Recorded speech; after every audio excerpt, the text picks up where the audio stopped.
Hari ini kita coba memahami 3 peristiwa utama dalam hidup manusia. Yang pertama kelahiran, yang kedua kehidupan, dan yang ketiga kematian.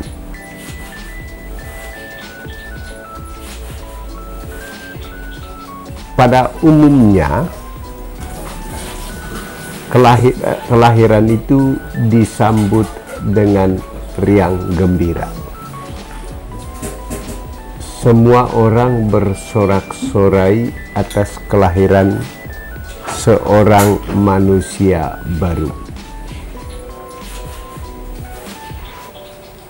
Mengapa kelahiran itu disambut dengan riang gembira? Karena kelahiran itu sebagai bukti bahwa ada kehidupan. Nah, pada awal kehidupan kita juga lebih banyak berjalan dengan riang gembira.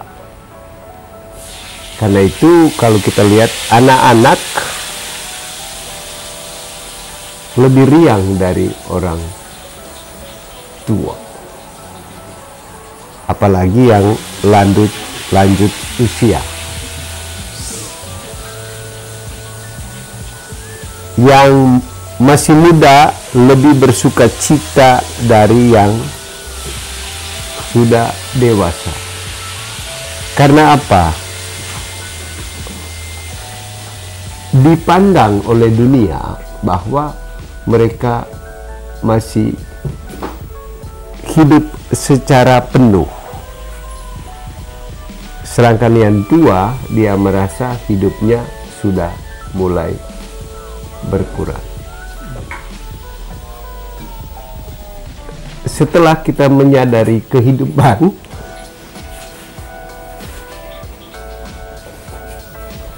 kita mulai merasakan kematian juga. Jadi anak-anak itu mereka tidak berpikir tentang kematian. Karena itu mereka lebih bersuka cita.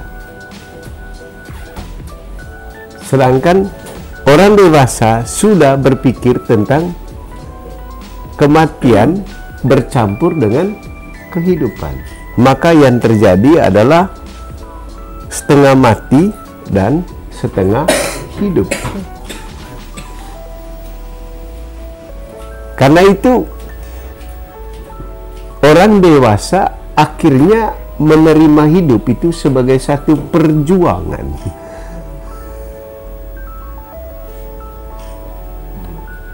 Kenapa berjuang? Karena sebenarnya dia mencampur adukan kehidupan dan kematian. Dan ketika kematian lebih dominan daripada kehidupan, maka perjuangannya lebih berat. Itulah kehidupan.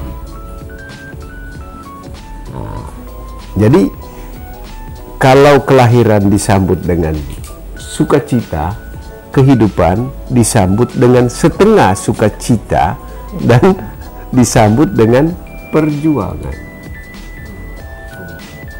Kematian disambut dengan duka cita, karena itu kematian penuh dengan air mata.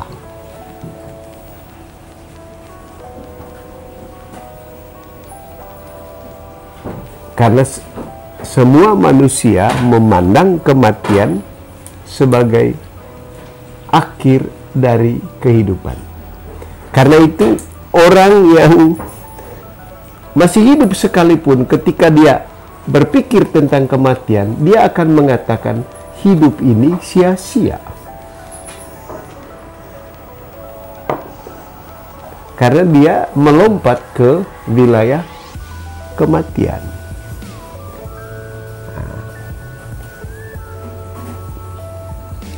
Bagaimana kita dunia menghadapi peristiwa ini, terutama peristiwa kematian?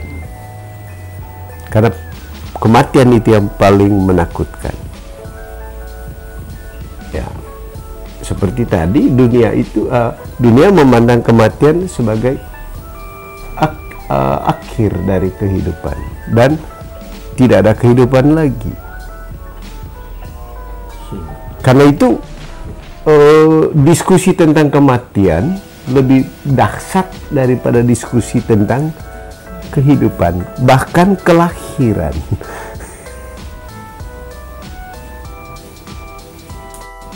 Isu di dunia ini, data-data kesehatan lebih banyak tentang data kematian, dan itu dijadikan titik tolak untuk mendapatkan dana. Jadi untuk mencegah kematian, dana kehidupan lebih banyak. Tapi toh tidak ada satupun manusia yang bisa mencegah kematian. Sekarang orang beriman harus mempunyai pandangan yang berbeda tentang kelahiran, kehidupan, dan kematian. Kalau ilmu memandang secara terpisah dengan cirinya masing-masing, kalau orang beriman memandangnya sebagai satu kesatuan. Minimal kita memandang seperti ini: kelahiran membahagiakan, maka kehidupan juga bagian dari kebahagiaan itu, dan kematian adalah bagian dari lengkapnya kebahagiaan. Ya, jadi waktu lahir kita lahir dengan kebahagiaan, hidup dengan kebahagiaan, dan mati itu menjadikan kebahagiaan kita utuh. Mengapa utuh? Karena kita bersatu secara utuh dengan Allah.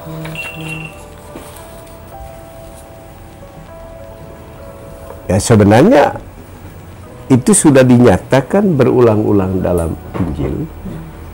Akulah jalan, kebenaran, dan hidup. Barang siapa di dalam aku, dia tidak akan mati. Tidak ada kematian. Dan banyak bukti, minimal dari pengalaman hidup orang mati, ya, pengalaman hidup orang mati suri, ya, ada kehidupan sesudah jiwanya berpisah dari tubuhnya. Dan sekarang, ya, kita masih bisa berkomunikasi dengan orang yang kita sebut sudah mati, dan mereka bahagia. Mereka bahagia sekali. Kenapa mereka bahagia? Karena kebahagiaan mereka utuh bersama Allah. Nah, karena itu lahirlah dengan sukacita, hiduplah dengan sukacita, matilah dengan sukacita. Karena apa? Waktu kita meninggal dunia, baru kita sesungguhnya nanti akan bertemu pertama dengan cahaya dan bisa menatap wajah Allah dengan sesungguhnya. Karena itu kematian itu adalah kebahagiaan yang paling utuh bagi manusia. Cukup dulu.